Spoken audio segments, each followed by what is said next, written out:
Welcome to the NitWits, a weekly roundtable discussion on the Penn State Nittany Lions, now in its 27th season.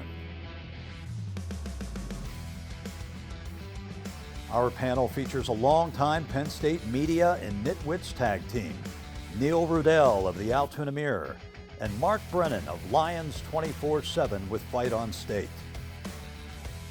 The NitWits are hosted by WTAJ's Ryan Riskey, and each week we welcome a former Nittany Lion as our special guest analyst. The NitWits are brought to you by Irwin Financial, Raymond James, a firm foundation for your financial future. By DeLeo Games, serving the community since 1945. By Reed and Solaney Orthodontics, providing friendly, family-focused orthodontic care in Altoona, Bedford, and Huntington. By McAlear's Plumbing, specializing in plumbing, heating, and air conditioning, serving our community since 1886. By RE/MAX Results Realty Group, committed to a culture of professionalism, productivity, and exceptional service. By Dorman's Jewelry, the answer is always Dorman's. By Brent Kogan Electrical Services, lighting the way for you. By NovaCare, Altoona and State College, the power of physical therapy. By Blair Candy Company, the one-stop shop for all your tailgating needs. Candy, snacks, paper supplies, and more. By Harry's Construction, if you can dream it, we can create it. By Lions 24/7 with Fight on State, your online home for Penn State football and recruiting coverage. And by the Altoona Mirror, featuring Penn State Game Day every Friday and Penn State Extra every Monday.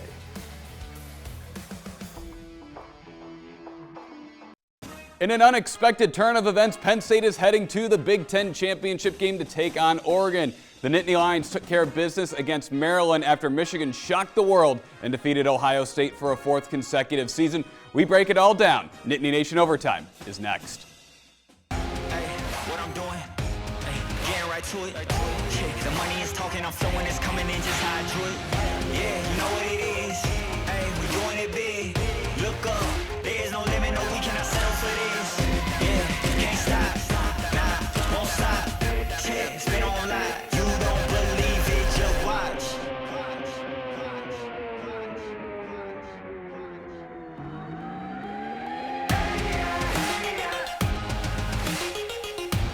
Welcome into another edition of Nittany Nation Overtime. I'm your host, Ryan Riskey. I'm joined by the NitWits, Mark Brennan and Neil Rudell, as well as former Nittany Lion equipment manager Spider Caldwell. And guys, when we were sitting here this time last week, I don't think anyone thought we'd be previewing the Big Ten championship game against Oregon.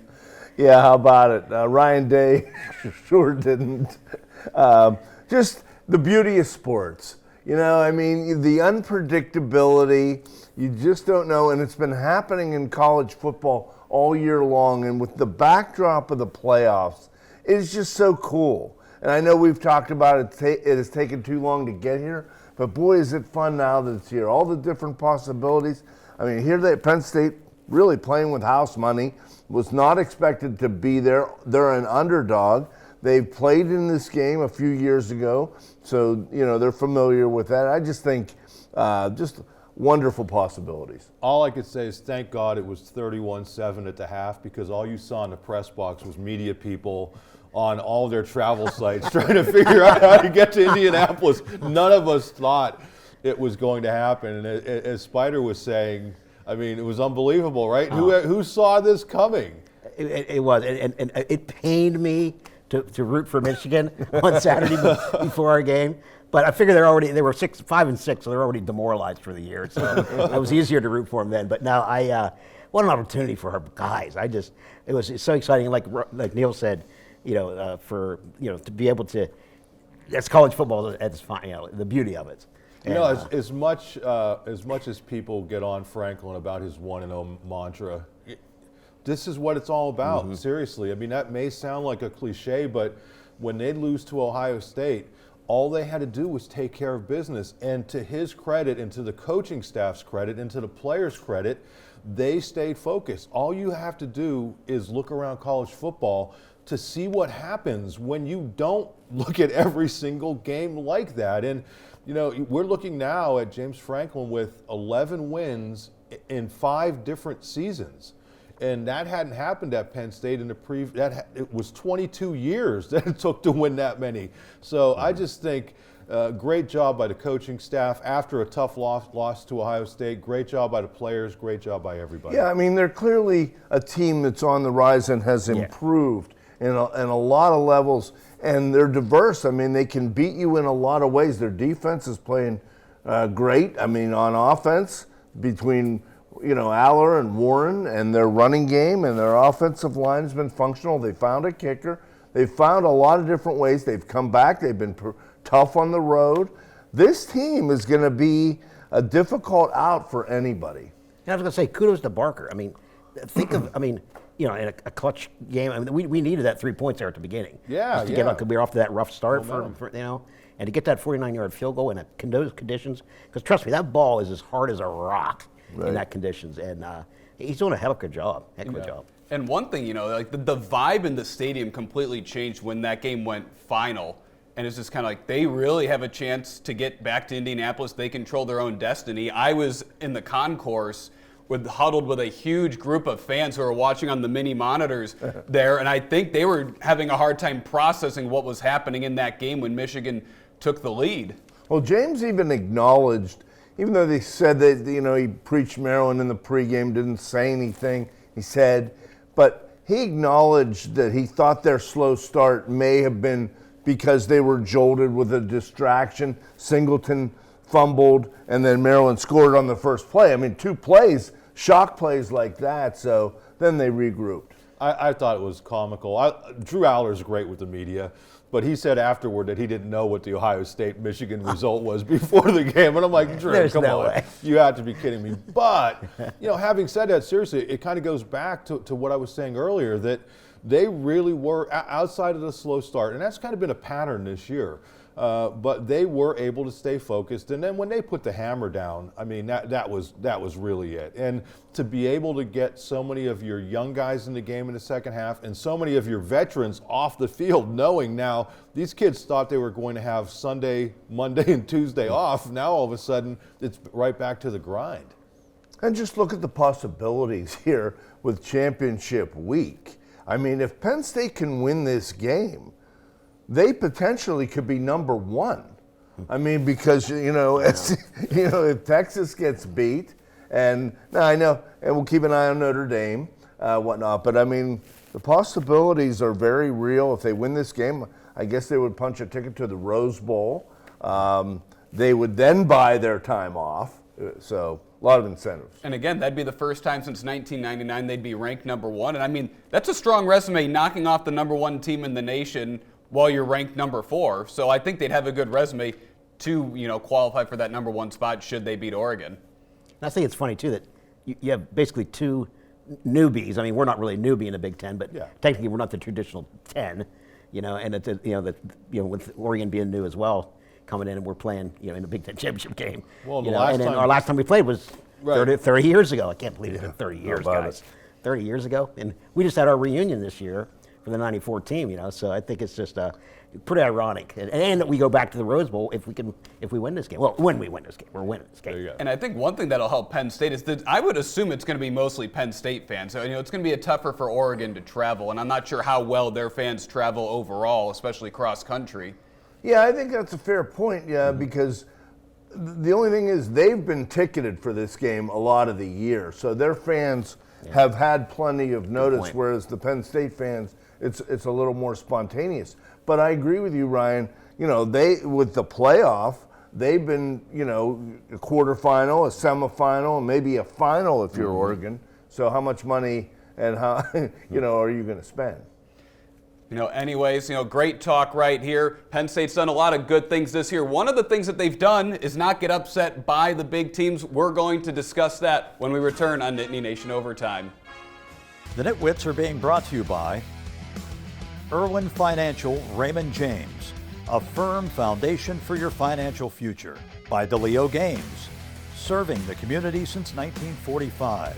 By McAleer's Plumbing, specializing in plumbing, heating, and air conditioning, serving our community since 1886. And by Reed and Solaney Orthodontics, providing friendly, family-focused orthodontic care in Altoona, Bedford, and Huntington.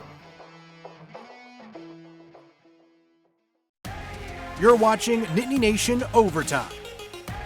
Welcome back into Nittany Nation Overtime. Ryan Risky, Mark Brennan, Neil Rudell, and Spider Caldwell. And guys, one thing that Penn State did a great job of this year is not letting unranked teams or teams that they should be beating upset them, because we've seen teams that are going to get into the college football playoff have let that happen. Notre Dame lost to NIU earlier in the year, and Ohio State losing to Michigan just knocked them out of the Big Ten championship game. Yeah, and the list goes on. I mean, Alabama has 3 losses, including to Vanderbilt. Tennessee as well.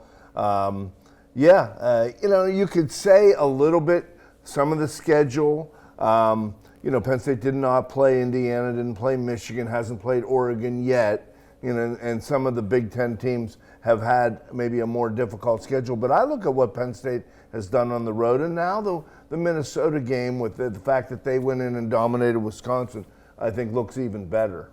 Yeah, if I'm not wrong, I think this is the first time they've won 5 road games on opposing campuses, not neutral sites, not Veteran Stadium, not Giant Stadium, not Riverfront, since '73. I mean, that's a long.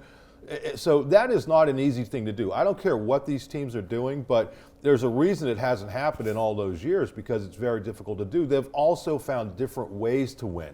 You win in overtime. You mentioned Barker. You get the big field goal out at USC when nobody really knew what this kid was all about. At Wisconsin, you're able to pour it on late. At Minnesota, you find a way to win. This is what championship teams are all about. Yeah, and they won at West Virginia as well. These are representative programs, maybe not individually. Any of these are great teams, at least this year. USC's been down. But collectively, I think, it's been and they're still tough venues. A body of work that's been okay. They're still tough venues to play at. Right. And a lot of those teams are bowl eligible, too. So it's like, even though they weren't playing these teams when they were ranked, they're bowl eligible. And I believe entering this past week, Penn State had they had played the second most bowl eligible teams in all of college football. And I think that's something that needs to be said when you're talking about the schedule, because everyone's just saying, they have a cakewalk schedule. It's like, well, they played a lot of teams with winning records. No, and even in Illinois, the Illinois game was a home game, but still, they ended up having a really good season for themselves, Yeah, it's almost, I don't want to say it's a knock, but a lot of times people say, Franklin, he wins the games he's supposed to win. Well, guess what? That's important anymore. Look around college football and see who's not winning the games they're supposed to win. Sure. And if you do that, it's going to work out for you when you're playing in these monster conferences. I agree with that. It bothers me a little bit, because I think there's a resignation there that they're not supposed to win more than he has against Ohio State. And I like the fact that, hey, you might get them again.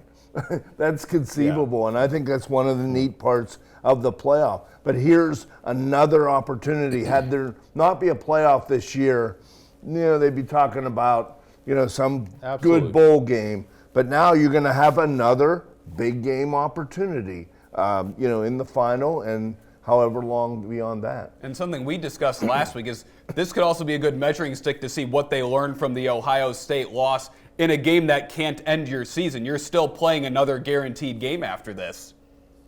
Yeah, well, I mean, to me, you beat Oregon, and I don't think people are really, harping on that Ohio State game nearly as much. Especially as obviously. I mean, you're going to be in a position where you're very well positioned to make a serious run for that national title. So that's the beauty of this new playoff system. And as Neil mentioned earlier, why did it take so long to get here? It's just so much more fun. Well, they defended the bowls for so many years, and at least they're integrating the bowls, and it's turned around, and now the bowls will find out who they have rather than determining, letting you know who they're going to take. So that's cool. A couple things that I think they kind of have to clean up after yesterday. Wasn't necessarily a dominating performance. They've only fumbled 6 times this year, and they fumbled 4 times yesterday. And they had a couple bad penalties, things that will cost you in a game like Saturday. But overall, a dominating performance against a real struggling team. Well, and 3 block kicks in 2 weeks. I mean, those, when you talk about penalties and you talk about fumbles, these are the teams, if you do this against Oregon, you're going to lose. When I go back to the weather, too, I think I was worried about this game because it was so cold. Yeah. We weren't used to that. We've had a great year weather-wise, and it is, so that thing, like I said, that football feels like a rock in that field. Your worst weather game, Spider? Got to tell us, what was it? Oh, my worst weather game. Well, the worst field conditions ever was Capital One Bowl in 2010. We played LSU in that monsoon, and it was a monsoon before, and that field completely blew up. I've never seen a field in that bad of conditions. Coldest game ever worked was probably one of the Notre Dame games. Right. Yeah. 87 Notre Dame at Beaver Stadium was tremendously cold. But actually, the 85 game in Beaver Stadium was a pouring rainstorm and at 33 degrees. But you were just soaked to the bone, and you were just so chilled. When Jerry Fouts was on the sideline, I was a ball boy running footballs on the sideline, and just trying to keep the balls dry was completely worthless. But we played a flawless game. We beat Notre Dame like 36-6 or something like that. Yeah, it was great with Spider here. The renovations of Beaver Stadium, there was a nicely orchestrated thing that Chris Peterson and Greg Kincaid put together for the media in the press box. Some memories and laughs were shared. But Spider, what's going to happen there? In terms of the renovation. Give us you think of the history of that. Since it's been there really since 1960. And a lot of people don't realize, even before that, the middle part of the press box, where it says actually Beaver Stadium, that middle section was built in the 40s over at Beaver Field by Rec Hall. Boy, it seems so modern. I mean, right. Well, that's what we always said. I mean, you guys know. You've been there for a lot of years. I mean, when you're inside that thing, people that have never been in it ask me, "So what's it like inside there?" I said, "You feel like you're inside the USS Yorktown." Right, exactly. And really, the metal plated floors and they upgraded with some carpet and paint, and whatnot. But no, it's going to be history. I mean, watching that thing go down, it's going to be kind of emotional for me in fact, but it's going to be. And they're going to be, actually, they're hoping we do get in the, we win this game and we get a bye, because they can start construction immediately after next Monday. They're going to start construction. But if we have to host, then we have to wait till after Christmas. And I thought that was a unique thing that they did, before the game, because for me, this is my 4th season on the Penn State beat. Listening to stories from you guys was really cool. And I think the feeling was, we probably were going to get one more game in that press box, because, this is before Ohio State and Michigan went final. And I think right now, you're probably hoping, hey, let's get that first round bye. Let's, get to the quarterfinal round. Yep. Well, as they're doing a little goodbye ceremony to the Beaver Stadium press box, the TV in the background had the Ohio State-Michigan game on, and we're all kind of looking like, boy, I don't know. This may be the last game in the press box. But, yeah, we've covered a ton of games there. I've been fortunate enough, as much as Neil and I kid each other, we've sat next to each other for years and years and years, and cool. It's always been fun. We always hassle each other, but in a good-natured way. Yeah, you know what? So many great memories, so many great friendships. Yeah. Some of my best friends have come out of the Penn State beat, and a lot of thoughts were exchanged about some of the people that came before us. The Tarmans and the Fran Fishers, and Bud, and people that, were responsible for helping to build. Paul Alexander was there yesterday, and just so many names and memories were conjured up. Yeah, Steve and Jack Ham have had a great run, but before that, obviously, Fran Fisher and George Paterno, they made that press box their own in a special kind of way. But yeah, great people, great memories. All right, well, thanks for sharing those stories. Anyways, we got to take another break. When we come back, the whole story wasn't the game. There were some things that happened afterwards. We discussed the post-game interaction between James Franklin and Mike Loxley. The NitWits are being brought to you by RE/MAX Results Realty Group, committed to a culture of professionalism, productivity, and exceptional service. By Dorman's Jewelry. The answer is always Dorman's. By Blair Candy Company, the one-stop shop for all your tailgating needs. Candy, snacks, paper supplies, and more. And by Harry's Construction. If you can dream it, we can create it. You're watching Nittany Nation Overtime. Welcome back into Nittany Nation Overtime. Ryan Risky, Mark Brennan, Neil Rudell, and Spider Caldwell. And guys, some tempers flared after the game between James and Mike Loxley over that late touchdown. Yeah, I mean, it's kind of personal between these guys. I admit, I don't know that I've ever seen a touchdown pass on as time was running out, because he had run the 2 plays. He obviously could have taken a knee. He doesn't usually take a knee. But I didn't really like it. I just don't believe in that. It's already 38-7. I'm not buying the pollsters in this case. If you had Grunk in there, that's one thing. You've missed a couple chances to get him snaps. This was for Bola. Just to throw a touchdown pass on the last play, I'd rather that would have been on first or second down, I guess. I didn't like it. I don't have as much of a problem with it. I wonder why Loxley has to make a big issue right after the game. I mean, it's not as if he doesn't know Franklin well enough to text him and say something. I mean, to me, it looked like he was trying to divert attention from his own team and its shortcomings, which basically fell apart. The other thing is, you know, we have the lack of a handshake however many years ago. When they won in 2020, they put out a tweet saying, you were, we are. You know, if you're going to play these games, if you're going to strut around and when you win a game, you know, lose with a little bit of class. Right. I mean, I look at it a little bit differently than you do, Neil. I think if that's someone other than Tysier Denmark, and you could talk about Bo Prabula, but he only threw 3 passes in the game. So I get where you're coming from, but I don't have as big an issue with them scoring there. And one thing for me is just like, you had your first team defense still out there. If you're that upset, you should have stopped them. The 14 game was a different coaching staff. I know people are bringing that up. No, I get it, but it's something where this team has tried to express this level of swagger and confidence when it plays Penn State, and it's like, hey, win the games, and you're gonna generate that sort of respect. And you know, Loxley's not been afraid to take little shots here and there at Franklin along the way. How much of that's manufactured, you know, just trying to generate some sort of fake rivalry, I don't know, but I don't have as much of a problem with it as some people do. And also, as James said, it got a lot of guys meaningful snaps because you don't know when you might need to call on somebody, especially as you're playing more and more games.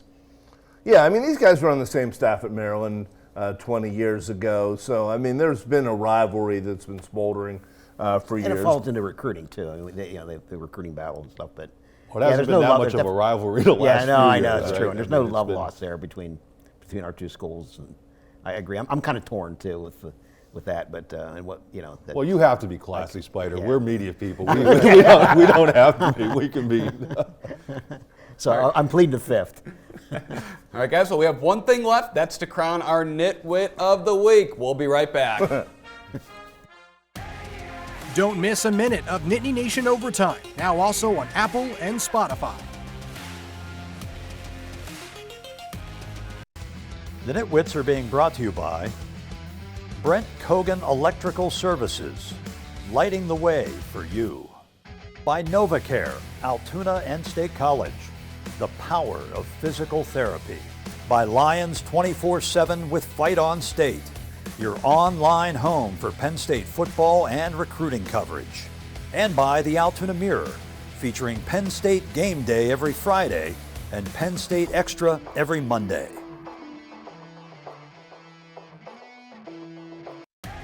You're watching Nittany Nation Overtime. Nitwit of the Week time, and looks like I won again. And guys, I want you to look closely at the graphic because on my line I had to shrink the size of the footballs because I've been winning so much this year. You know, on second thought, I thought Franklin going for that touchdown was a terrible move because I would have been Nitwit of the Week had they not scored there. So I'm changing everything I said. That was a terrible call. They should not have scored there. They should have taken a knee, and I would have been. You would have been crowing about being Nitwit of the Year, which you the host obviously is. And we won Nitwit of the Year last year too. So, anyways, I guess it's time. I don't think I'm officially closed out yet. So, all right, make your pick. I think Penn State's rolling. I think they're going to beat Oregon. I'm going to say they win this 28-24. I think it'll be a close battle. I think Penn State's going to do the same thing. You know, they might start a little slow in the first half like they've had multiple weeks, except whether they're losing or trailing in that second half, they're going to find a way to get it done and change the narrative around them in big games. Yeah, this is a tough one because it's been hard to really look into Oregon as much as we would have liked to, given the short amount of time. But I do like the way Penn State's playing. I think they learned from the mistakes they made against Ohio State. I'm going to pick Penn State a little bit closer than that. I'm going to go 28-27 with a late field goal, maybe some goofy safeties and stuff involved in this. So I'm going 28-27, Penn State winning by 1. Wow. I know where wasn't you're going. sure I was expecting all this. I want to pick Penn State. I think they've worked themselves. I think they're playing great. I'm going to go ahead. I'm going to say Penn State 28, Oregon 22. Yeah, and I feel this is really going to be a slugfest. I'm thinking it's two really physical teams from what I've seen of Oregon. So I think it's going to be a little bit lower than that. I'm thinking, but it's definitely close. I'm looking at 21-20. All right, guys. Well, we're all picking Penn State to win. That's all the time we have. Penn State is off to the Big Ten Championship game to take on Oregon. That concludes this episode of Nittany Nation Overtime. Thanks for watching WTAJ's Nittany Nation Overtime.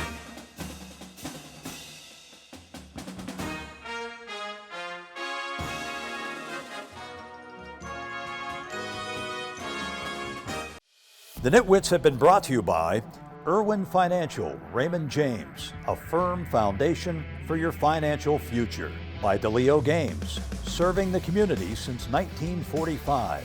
By Reed and Solaney Orthodontics, providing friendly, family-focused orthodontic care in Altoona, Bedford, and Huntington. By McAlear's Plumbing, specializing in plumbing, heating, and air conditioning, serving our community since 1886.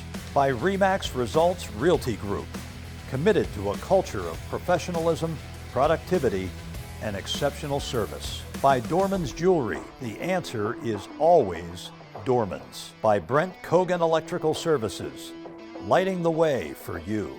By NovaCare, Altoona and State College, the power of physical therapy. By Blair Candy Company, the one-stop shop for all your tailgating needs. Candy, snacks, paper supplies, and more. By Harry's Construction. If you can dream it, we can create it. By Lions 24/7 with Fight on State, your online home for Penn State football and recruiting coverage. And by the Altoona Mirror, featuring Penn State Game Day every Friday and Penn State Extra every Monday. Thanks for watching, and we'll see you next week.